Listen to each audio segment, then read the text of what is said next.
That has to be one of the worst officiated games I have seen the Preds play in all season.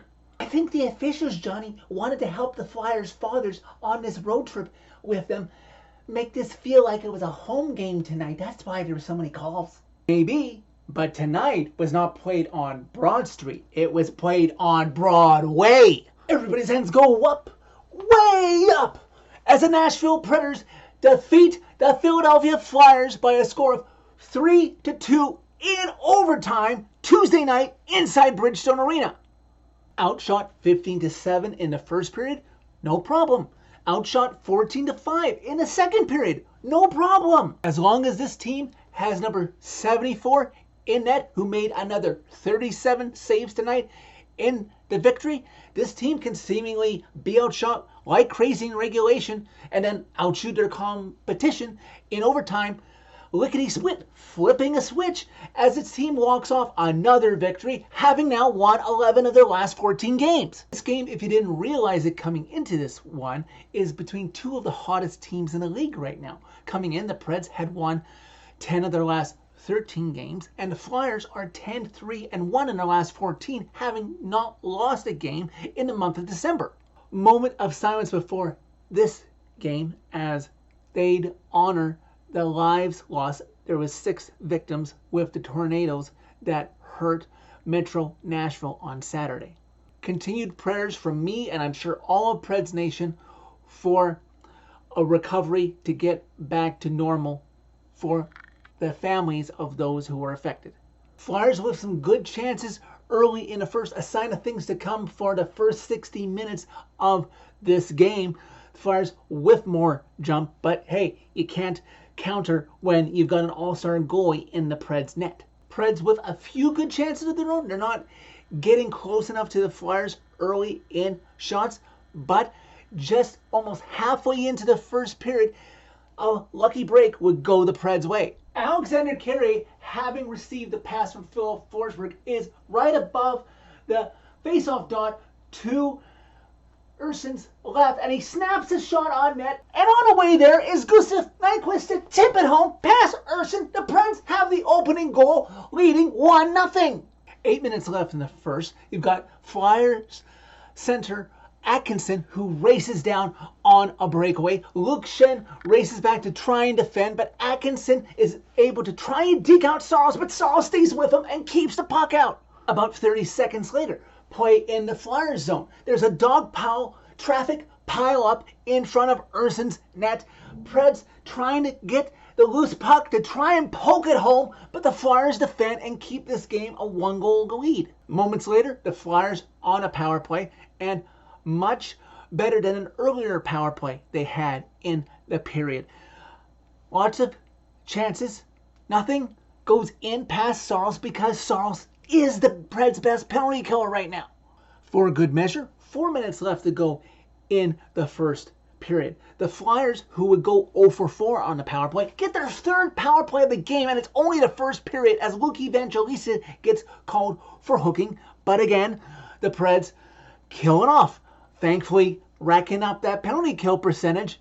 But guys, stop it with this. Take penalties when it's opportune and preventing a scoring chance, not ones that is away from the opponent's net. You want to be attacking your opponent's net, not defending in your own zone. Trenton with a great chance late in the first period, but the first period expires.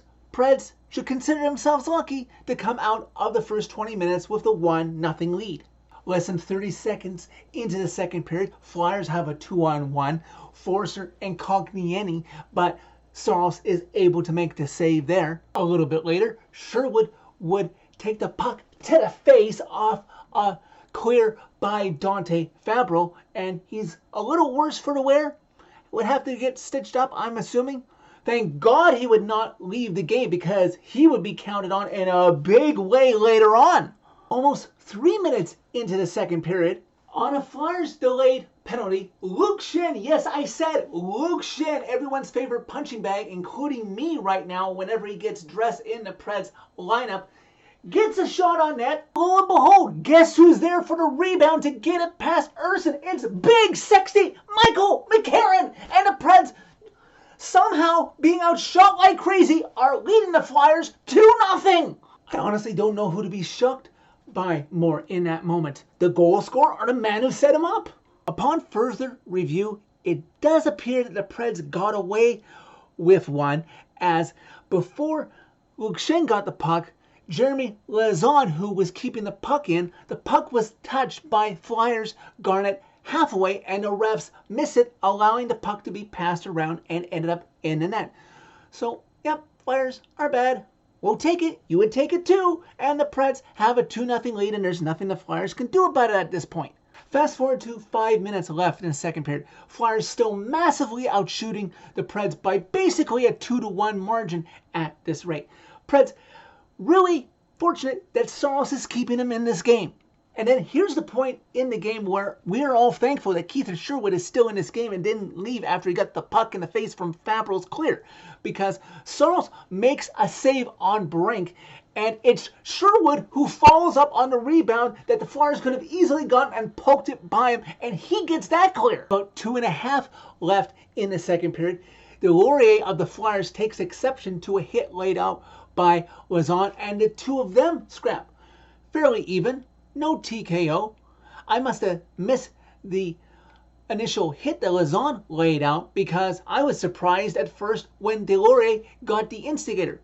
Preds are not able to score and extend their lead because that would be key moments later, because after the power play expires, about 30 seconds left to go in the second period, Flyers on a rush, puck comes to Couturier of the Flyers. He holds the puck long enough, gets Saros to bite, he's down, he gets the puck into the net, and just as seconds are left before the second period expires, Flyers chip into the Preds lead. Preds manage to still get a lead, but are clinging to a little bit of life here, up 2-1 after the second. Through 40 minutes, it's certainly not the Flyers who look exhausted, as they're currently on their father's trip, and they want to impress Dad up in the Preds luxury suite that is set up for them, and they come out still with energy in the third period. Near the end of the last power play the Flyers would get in this game, they're not able to tie it there, but the Preds come close with Cole Smith on a breakaway on Ersson, but he can't extend the Preds lead. About 7 minutes into the third period, Flyers on a 3-on-1 rush, and oh, lo and behold, yep, we knew this was going to happen eventually when you let the Flyers outshoot you by so much. Travis Sanheim is able to tie it. But oh, look at that. Right in front of the Preds bench, Filip Forsberg is tackled by Kotkaniemi of the Flyers, and the refs completely missed it. It should have been a negated tying goal. But I guess considering the fact that the Preds got away with one of the delayed penalty in the first, and now this goes against the Preds, helping the Flyers. Okay, good. I hope no Flyer fan complains about the delayed penalty, because you got one back when the refs let that go. So there's your makeup. Preds all tied at 2, letting the Flyers outrace them in their building. They're going to have to dig deep to make sure they get some sort of points in this game when Saros is working his butt off for them. Flyers still controlling the pace of play as we reach the second half of the third period. I will give the Preds credit in a period that where they were only outshot 10-8, not wide margins like the first and second period. The Preds start to push back here, and you can see they still have some life in them. Last quarter of the third period now. Who is going to blink first? Is this game going to be decided in regulation, or are we going to go to overtime or to gimmick? I was thinking out loud, and I actually tweeted out, this is the time of the game where I would appreciate number 9, number 90, or number 59 stepping up and creating a goal, please. Flyers with another odd man rush of about 2.5 left to go in regulation, but Saros denies that chance. Flyers out shooting the Preds clearly by a 2-1 margin as we reach 1 minute left, and Saros gets us across that goal line to at least get 1 point, as these two teams are tied at 2 apiece after 60 minutes. I will admit, Preds Nation, as overtime started with O'Reilly and Forsberg and Yossi on the ice for the Preds, just as I requested in my tweet, and Sanheim, Courier and Kotkaniemi on the ice for the Flyers, I was nervous that the Preds were going to lose this game and finally get a loser point in overtime or the gimmick. But Preds win the initial faceoff.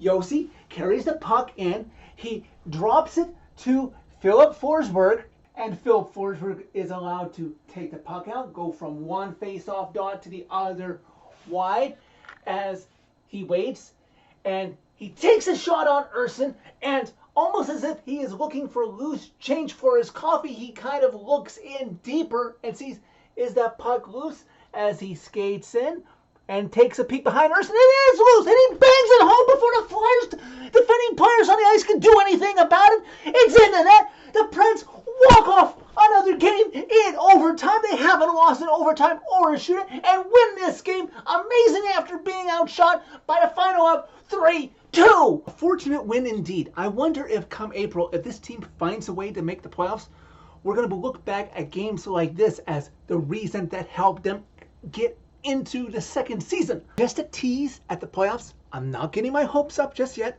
but the Preds currently hold down the first wildcard spot, 4 points up on Arizona. Now, Preds Nation, don't even think about the top three in the Central Division right now. Yes, they're only 2 points back of the Jets, but the Jets have 3 games in hand. So hold off a little longer thinking above your pay grade with that position in the standings. As for this week, the Preds have earned a well-deserved 2 full days off before they have to play again on Friday in Carolina. And boy, does it show tonight that they needed it. They have their third back-to-back in 3 weeks coming up, because after they play Carolina on Friday, they have to come right back home.